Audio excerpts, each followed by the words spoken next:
안녕하십니까. 이규화의 정치 때리기, 이재창의 정치 때리기를 오늘은 통합해서 우리 이재창 국장님 모시고 말씀을 나눠보겠습니다. 야당은 패스트트랙도 무력화시킬 수 있는 180석 이상 의석을 확보를 했습니다. 개헌하고 탄핵만 빼고서는 언제든지 모든 법안을 다 일방적으로 통과시킬 수 있는 상황입니다. 지금 21대보다 더 강화된, 그리고 더 강성의 야권 인사들이 국회에 들어온 이상 앞으로 전국이 어떻게 변할 것인가 우리 이재철 국장님과 한번 얘기를 나눠보도록 하겠습니다. 이게 참 어떻게 보면 여권은 지옥문이 열렸고 야권은 이젠 법안을 주도해야 되니까 시험문이 열렸고, 그럼 국민한테는 어떤 문이 열릴 것인가, 이런 얘기를 해요. 자, 총선 결과 총평 한번 내려주시죠. 이번 총선은 한마디로 심판, 정권에 대한 심판 선거였다 이렇게 보이고요. 예. 뭐 여당이 이재명 대표, 조국 대표를 겨냥한 2조 심판론으로 맞불을 놓았으나 뭐 역부족이었다. 정권 심판론 바람이 거셌다 이렇게 볼 수 있고요. 예. 한동훈 국민의힘 비대위원장이 완톱으로 무지하게 뭐 노력하고 뛰었으나 그런 걸 극복하기에는 역부족이었다 이렇게 보이고요. 한마디로 얘기하면 여권이 자멸한 그런 셈이 됐어요. 자멸. 예. 왜냐하면 한동훈 비대위원장이 비대위원장을 맡아서 2월 말까지 뛰면서 이제 여러 가지 기존 정치권과의 차별화 행보를 보이고, 그 다음에 이제 나름 안정된 그 당운영, 그리고 이제 참신한 이미지를 앞세운 그런 여러 가지 행보들, 이런 걸로 사실 점수를 많이 땄었어요, 국민한테. 그래서 뭐 한때는 여당이 150석을 먹을 거다 이런 얘기까지 나왔었지 않습니까? 네. 근데 자멸했다는 얘기는 사실 뭐 이거는 용산발 그 겨박제로 여권 스스로가 무너졌다 이렇게 보여요. 대표적인 게 이제 뭐 논란이 됐던 이종섭 주 호주 대사 임명 강행, 그 뭐 공수처에 수사를 받는 사람 아니었겠어요? 그런 사람을 그렇게 보냄으로써 도피 출국시킨 거다 이런 논란이 불거지지 않았습니까? 이게 뭐 적어도 여권의 5에서 10% 정도 지지율 하락을 가져온 뭐 치명타였다 이렇게 보이고요. 그다음에 이제 황상무 저 시민사회 수석의 핵할 테러 발언, 이것도 뭐 빨리 정리를 했어야 되는데 대통령이 며칠을 끌다가 이제 뒤늦게 사표를 수리했지 않습니까? 그때는 이미 뭐 여권이 이미 수렁에 빠진 뒤였어요. 그다음에 이제 비례대표 공천을 가지고 또 시비를 걸고 뭐 이런 걸 통해서 내부 갈등 양상을 보인 거, 이런 것도 굉장히 뭐 좀 여권의 악재가 됐고요. 그리고 무엇보다 이제 875원 대파, 이게 서민들에게 치명타를 날렸다 이렇게 보입니다. 그래서 뭐 한편으로는 야권의 정권 심판론이 불붙고 있는 상황에서 윤석열 대통령이 전면에 등장하면서 총선 구도가 한동훈 대 이재명 구도에서 갑자기 이제 이재명 대 윤석열의 구도로 가버렸어요. 그게 이제 여권 패인의 결정타였다 이렇게 보이고요. 그러니까 그 구도가 형성되자마자 정권 심판론이 이제 불이 붙었고, 거기에 이제 마지막에 의정 갈등, 이게 이제 장기화되면서 국민들이 굉장히 피로감을 느끼고 뭐 이 전체적으로 보면 여권이 자멸했다. 그리고 이 과정에서 그 진보는 똘똘 뭉치고 결집하는 이런 상황에서 강경보수파는 뭐 태극기 부대라고 뭐 얘기도 하죠. 그쪽은 이제 저 오히려 자유통일당이나 뭐 이쪽으로 이제 빠져나가는 이 분열상을 보였고요. 이제 합리적 보수는 왜 이렇게 대통령이 좀 소통하는 이미지가 아니라 거꾸로 불통하는 이미지로 가느냐, 이거에 대한 불만이 좀 있었고요. 그렇다 보니까 보수 분열이 이루어졌어요. 그래서 뭐 보수조차도 그 똘똘 뭉치지 못했다. 그러면서 이제 뭐 사실상 스스로 무너진 게 아닌가 이런 생각이 듭니다. 맞습니다.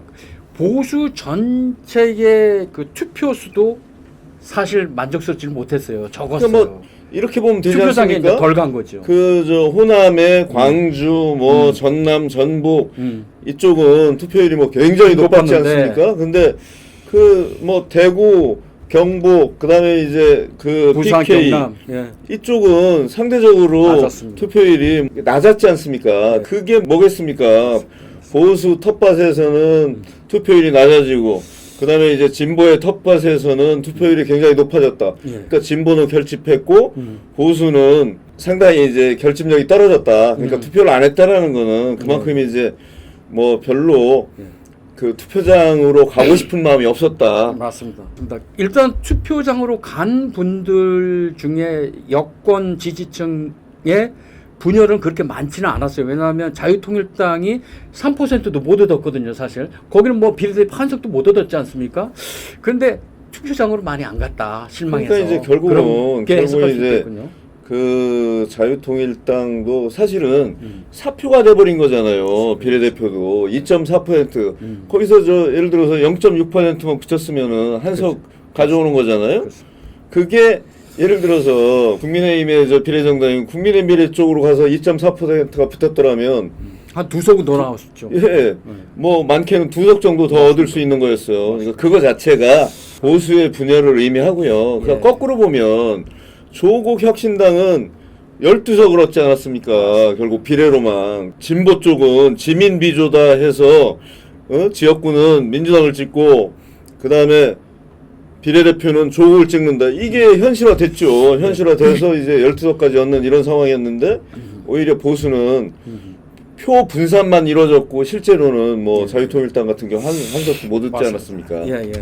자, 그래서 지금 이제 그 투표 결과를 보면서 흔한 말로 이제 보수, 그러니까 자유민주 진영에서는 과연 앞으로 자유민주 진영이 이렇게 우리 사회가 야권의 동조적인 그런 경향, 그러니까 흔한 말로 진보 또는 좌파적인 그런 경향이 강하기 때문에 보수, 자유 우파가 과연 선거에서 앞으로 이길 수 있느냐 이런 근본적인 얘기도 나오고 있어요. 보수이기 때문에 졌다 이렇게 생각하지 않아요. 그러면 보수인 윤 대통령은 어떻게 당선이 됐겠어요. 그리고 지난번에 치러진 지방선거에서는 왜 보수가 이겼겠습니까? 그거는 선거 지형이 보수에게 불리하다기보다는 결국은 뭐 제가 말씀드렸지 않습니까? 뭐 자멸한 그런 셈이 된 거고. 그리고 지금의 이 선거 구도는요 간단해요. 세대 대결이에요.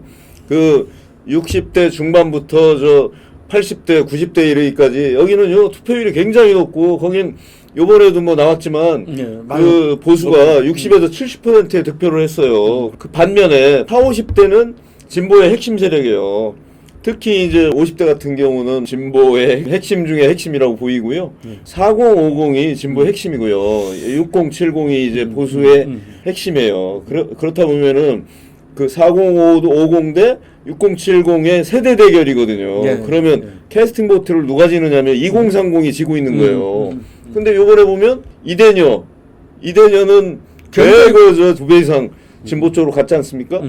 그런데 이대남은 박빙으로 이겼어요. 겨우 이겼다고요. 그러니까 결국은 보수가 선거에서 이기려면 이 세대 포위 전략으로 가야지 이겨요. 이게 무슨 얘기냐?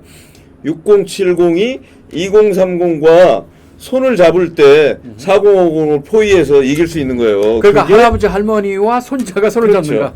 그렇게 해야지 이기는 거예요. 그게 이제 윤석열 대통령 당선 때 이대남이 65% 정도가 윤 대통령을 지지하면서 그 포위 전략이 유효하게 작동을 해서 30대에서는 뭐 그 대등했고 이번에 이대남도 사실은 많이 찍었어요. 여당을 찍었는데 그런데 그때보다는 많지 훨씬 않았죠. 적었죠. 그때는 65%가 했는데 이번에는 뭐 30몇 %잖아요. 37%인가요? 그 뭐 저 진보 쪽도 좀 많이 찍었어요. 몇 퍼센트 차이도 안 납니다. 그게.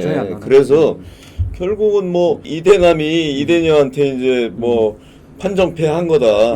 이렇게 보이고요. 그러니까 결국은 이게 세대 포위 전략을 구사해야 되는데 거꾸로 지금 2030이 4050과 손을 잡아버린 그래서 6070이 고립되는 이런 선거 구도가 됐어요. 이건 100점 100패예요. 이런 선거를 하면 앞으로도 이런 구도를 떨치지 않으면 또 질 겁니다. 자, 오늘 그 한동훈 비대위원장이 사퇴를 했습니다. 이제 뭐 앞으로 그 자기의 그 행보에 대해서 이제 말을 아꼈는데요. 그리고 이제 용산에서는 참모들이 다 사의 표명을 했고 한덕수 총리도 사의 표명을 했는데 자, 이제 많은 그 여권 지지자들은 한동훈 위원장이 앞으로 행보를 주의 깊게 보고 있거든요. 어떻게 그렇죠. 될까요? 뭐 사실은 네. 그 대통령실 이관섭 수석부터 뭐 안보 관련되는 수석 빼고는 다 이제 오늘 사표를 낸 거잖아요. 예, 예. 근데 이거 너무 늦었죠. 뭐 지금 사표 내서 뭐 합니까? 버스 다 지나간 다음에 이런 걸 할 거면 한 달 전, 두 달 전에 그 인적 쇄신을 해서 예? 우리가 좀 변할 거다. 민심에 다가서겠다. 국민 여러분, 우리가 바뀌니까 좀 도와주세요. 이런 메시지를 전하려면 한 달 전, 두 달 전에 했어야지. 뭐 버스 다 떠나간 다음에 손 흔들면 버스가 뭐 다시 돌아옵니까? 그런 문제가 있었고요. 그 한동훈 비대위원장은 사실은 보수 쪽에서는 한동훈 비대위원장이 물러나면 어떡하지? 그렇지 않아도 지금 다 망했는데 떠나면 안 된다 이런 생각이 많아요. 예. 제가 이제 지난번에도 마지막 히든 카드가 한동훈 비대위원장이 전당대회 출마 선언하는 거다. 이거는 사실 중도층에 어필하는 건 아니고요. 보수를 결집할 수 있는 카드예요.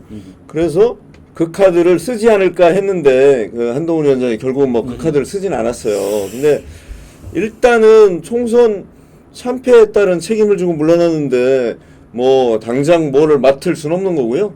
제가 보기엔 뭐 본인이 여러 차례 얘기한 것처럼 공익적인 봉사활동, 뭐 국민을 위한 그 뭐 자명을 하게 되는 거죠. 이제 사실상 정치 활동은 접게 되는 거고요. 당분간 접고 이제 가되 아마도 두 가지 길이 있지 않습니까? 그 전당대회를 여는 방법이 있고 한동훈 비대위원장이 물러났으니까 그렇죠. 지금 지도부 공백 상태잖아요. 그렇죠. 그럼 전당대회를 여는 방법과 또 다른 비대위가 들어서는 방법이 있어요. 네, 예. 근데 이제 당장에 제가 보기에는 전당대회를 열진 못해요. 이런 상황에서 그냥 또 다른 비대위 체제로 갈 텐데 이게 언제까지 갈 수 있는 건 아니에요. 예를 들어서 6개월 정도 후면 비대위 체제를 정리를 해야 되는데 그러면 전당대회를 해야 됩니다. 그때쯤 아마 한동훈 비대위원장이 전당대회에서 당대표 도전을 하지 않을까 이렇게 전망을 하는데 사실 그거는 좀 더 지켜봐야 됩니다. 한 6개월 정도 휴지기를 보냈다가 6개월 후에 그렇죠. 자기가 뭐 선거 참패 책임지고 물러났는데 당장 그렇지, 한다는 건 말이 안 되지 네. 않습니까? 예. 자, 오늘 이재명 대표가 이제 그 선대위 해단식에서 이재명 대표답지 않은 굉장히 겸손한 말을 했습니다. 이제 당선자 여러분들 겸허하게 행동하라. 그리고 지금 당선을 즐길 때가 아니다. 그렇게 얘기를 했는데, 자, 이재명 대표와 조국 대표가 지금 두 분 다 사법 리스크가 있어요. 그러면은 앞으로 사법 조치가 어떻게 진행이 됩니까? 근데 뭐 사법 절차는 간단합니다. 조국 대표 같은 경우는요. 대법원 선고만 남았어요. 확정 판결만 남은 상태이기 때문에 이건 뭐 사법 절차라는 게 없어요. 그게 5월이든 6월이든 7월, 5, 6월 3개월 사이에 이 기간 중에 대법원에서 확정 판결을 내리면 되는 거예요. 예. 그리고 대법원은 무슨 뭐 형량을 깎아주고 이런 데가 아닙니다. 법리 적용이 잘 됐느냐, 제대로 되지 않았느냐만 따지는 거예요. 그리고 그래서 고법에서 뭐 법리 적용이 잘못되지 않았다고 그러면 그냥 확정 판결이 되는 겁니다. 그 순간에 이제 그 양반은 대학원에 가셔야 돼요. 우리가 교도소를 대학원이라고 하지 않습니까? 거기를 가야 되는 거기 때문에 뭐 그거는 사법 절차라는 게 별게 없고요.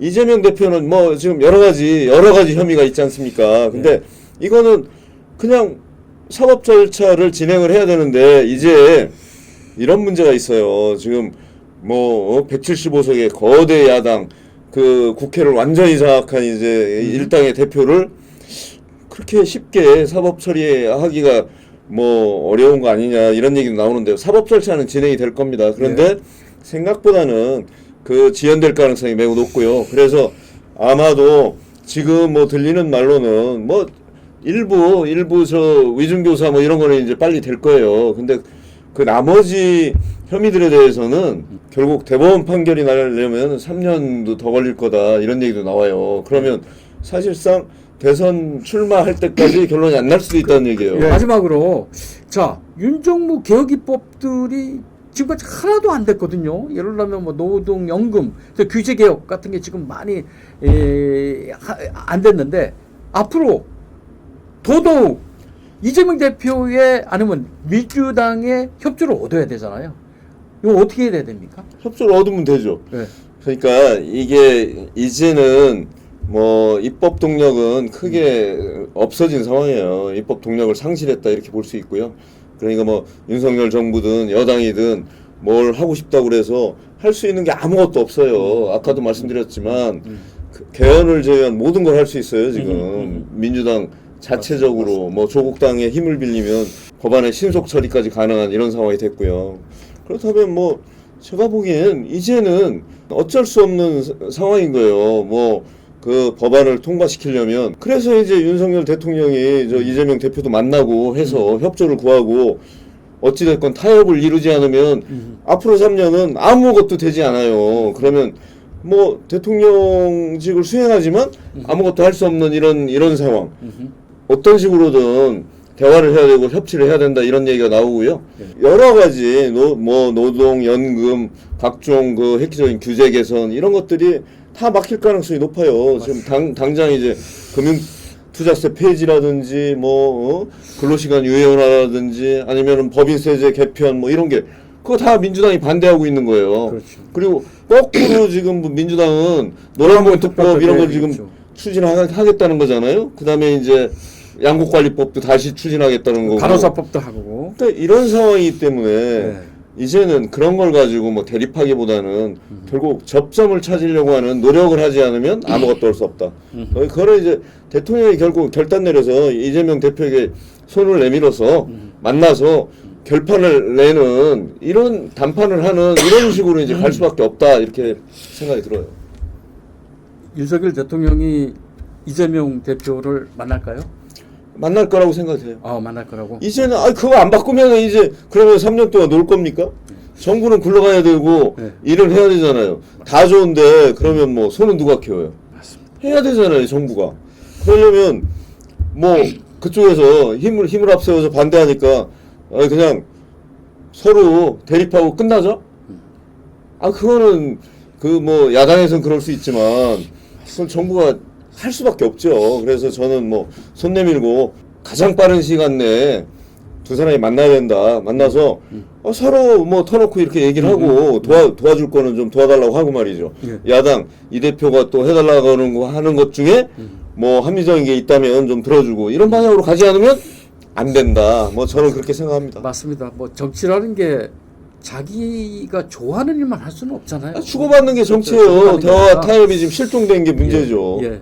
하여튼 이번 총선으로 아까 말씀드린 것처럼 여권엔 지원문이 열렸고 야권은 시험문. 그러니까 어떻게 시험할 이런 게 것인가. 있어요. 예.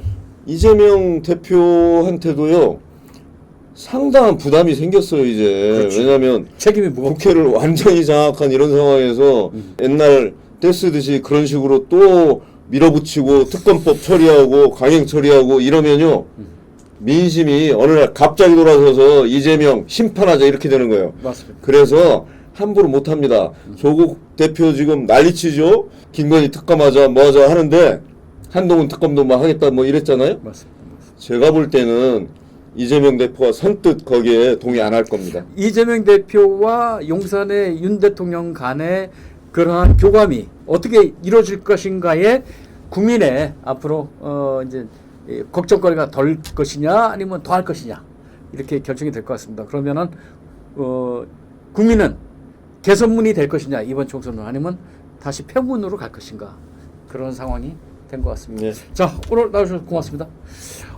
오늘 그 이재창의 정치 때리기 이교화의 정치 때리기는 같이 통합해서 진행해 봤습니다. 이상 마치겠습니다.